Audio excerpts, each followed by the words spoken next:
want to live a life where prayer is the first thing that I do, the second thing, the third thing, and the last thing after the prayer has been answered. Hi, I'm Craig Lounsbrough. I want to welcome you to Life Talk. Thanks for being with us today. Obstacles to prayer. Well, we've got them, but what are they? Well, many of the obstacles to prayer are things that we have not given sufficient attention to, or we think that they're somehow normal, appropriate, or, of no real concern. These are the things that present themselves as rather casual issues that are of little importance, but they can, in fact, be major obstacles to an effective prayer life. And so in this podcast, we're going to outline a handful of these destructive factors that too often lay hidden in our lives.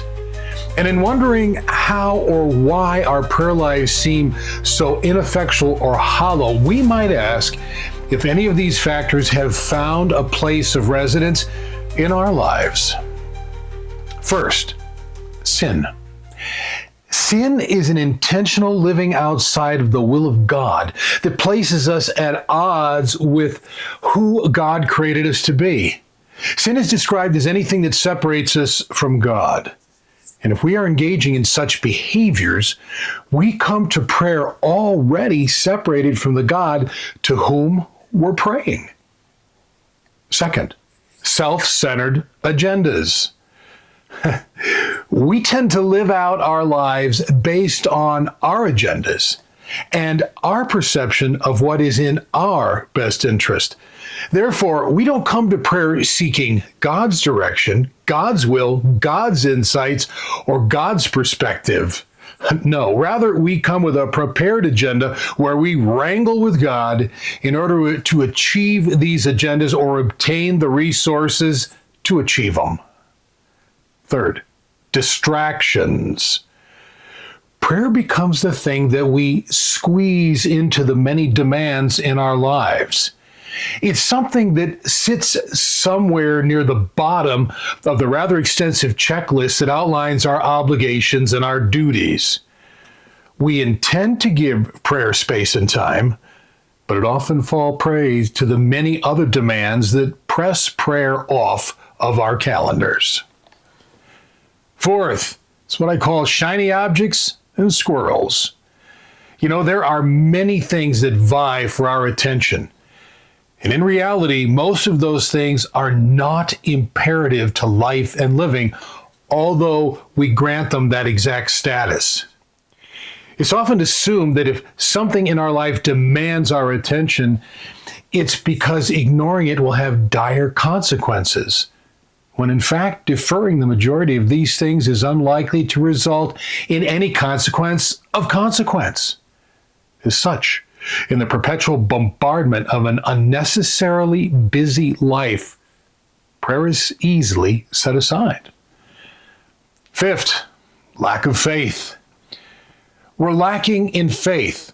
The lack of faith either inhibits our prayers as we feel that we bring very little to the process, or we bring little to the process because we don't necessarily believe in praying anyway.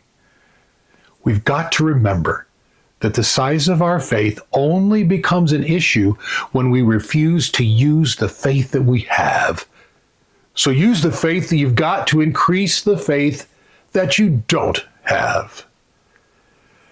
Sixth, unmet expectations. We come to prayer with expectations regarding the outcome of our prayers.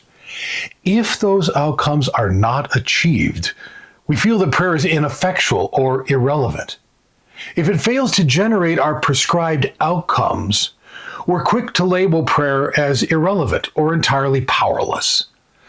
Our assumptions rest in the belief that our expectations are the ones that are right for our situation, rather than being the ones that we should explore in order to determine what might actually be right for us.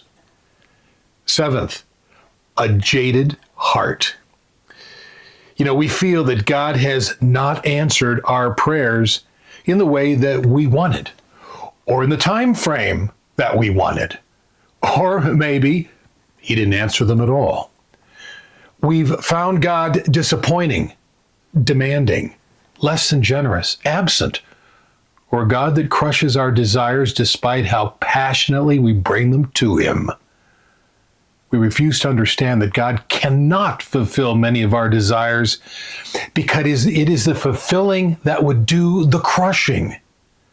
Therefore, we either refuse to pray any longer, or we do so in such a limited fashion that it can barely be defined as prayer. Eighth, the lure of the world. Look, the world is full of enticing things that have no depth and lack any substance whatsoever.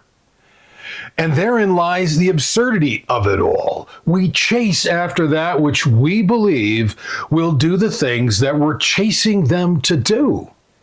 And once we actually catch them, or in some cases realize that we can't because nobody does, we're stuck with the reality that these things weren't what they appeared to be, or they didn't possess the resources that we had errantly endowed them with. Ninth, and finally, what I call the insurance policy.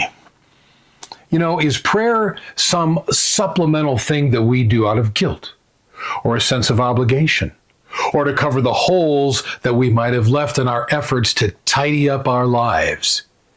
Is prayer that safety net that we keep in place just in case the world fails us or we fail ourselves? Is prayer that supplemental insurance policy that we hold on to just in case? Prayer is not insurance. Rather, it's the assurance that we won't need insurance. There are many things that create obstacles to our prayer. And we would be wise, very wise, to thoughtfully inventory our lives and ferret out anything that would create and sustain any such obstacle, regardless of what that thing might be. You'll find all of these points outlined in my book, Taking It to Our Knees, Rigorous Prayers for Life's Greatest Challenges. This book is a fresh, entirely relevant, and thoughtfully targeted 30-day devotional that will bring the power of prayer to life in your life. You'll find Taking It to Our Knees on Amazon, Barnes & Noble, or wherever books are sold. Thanks for joining us on Life Talk today. You'll find Life Talk on most podcast platforms as well as YouTube. I would also encourage you to check out our daily posts on all of our social media sites. I want to thank you for being here today. I look forward to seeing you next time. People ask me why I wrote a book on prayer. And to me, the answer to that question is self-evident. All you have to do is look at the world around you. Take your pick. Do we want to talk about divorce? Do we want to talk about career collapses? Do we want to talk about alcoholism and substance abuse? Do we want to talk about crime rates? Look at the world around you, and if you take stock of the world around you, the reason for writing a book on prayer makes absolute sense. But beyond that, men have come forward and stated that they have solutions to these problems, but the more they apply the solutions, the worse the problems get. And that leaves us with one single answer. And that answer is coming to God, seeking God through prayer, taking Him at His word, and allowing Him to do what we have failed at miserably. So why write a book on prayer? Well, look at the world. That should answer your question.